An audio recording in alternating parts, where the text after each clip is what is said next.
Puring-puri ni Senator Bong Revilla ang content creator na si Boss Toyo na kasama sa Season 3 ng kanyang action comedy series na walang matigas na pulis sa matinik na misis.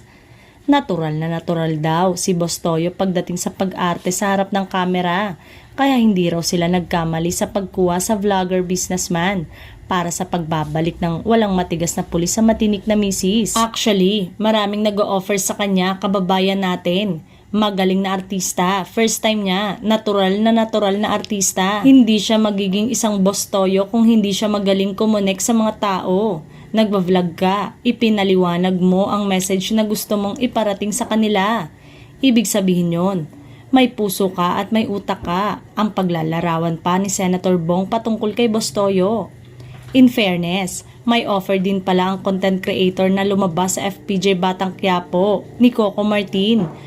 Opo, natanggihan ko po tulad ng Batang Quiapo kasi po maraming taping days at hindi ko pa kaya nung time na yon na regular ang taping days, explika ni Boss Toyo.